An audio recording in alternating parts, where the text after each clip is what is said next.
Evergreen versus Skøll. Evergreen, USA, Skøll are from the Netherlands. So Evergreen in the white boat, the top of the screen, Skøll, the red and the white. Well, that Dutch crew on the right-hand side, I've heard a lot of good things about them. They beat the Dutch under-23 crew at the Holland-Becker a few weeks ago, so I'm told reliably that they're very fast. I'm told reliably that they're not very good at steering, because you can see there the umpire getting involved early doors, having to just warn them back onto their station. And we see crews just evolving in their understanding of the course through the week. And this is obviously both of these crews' first run down the Henley Regatta straight, so Skøll will want to get back onto their station and focus on their race here. Men's quad's going to be tight. It's a really fast boat. You've got an oar in each hand, so actually the surface area you have to push against is a lot more than in a sweep boat, so you can get out and you can be punchy. Evergreen holding on. Anyone's race at the moment. Yeah, these quads are a thing of beauty. My favourite boat class by far. 8 blades, 4 people, locked in unison. So much symmetry. And Skøll, I mean, we've seen them win this event before. They've come over and shocked some of the domestic entrants.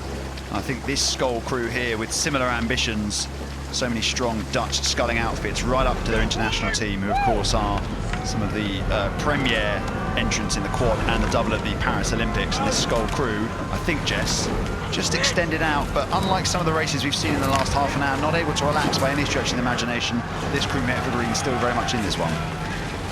Still tight there now. I was talking about the speed of these boats. The quads are very fast, but the biggest, fastest boat you're going to see on the course this week are the men's 8s.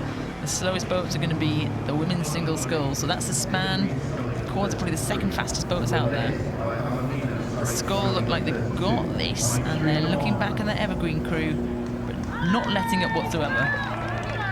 Well, Evergreen over from the United States of America, it's Jack Stone, Edward Tuckerman, Alex Warden, Christopher Stitch. This is their first time racing in this combination, and I just think the cohesion and the sort of know-how, the understanding between the Skøll athletes who've been rowing together for a few weeks now has just paid dividends here, because despite the early pressure from this crew from the United States of America, it's Skøll who remain composed, and coming down past the stewards' enclosure, they now have what I would describe as a pretty good margin of advantage.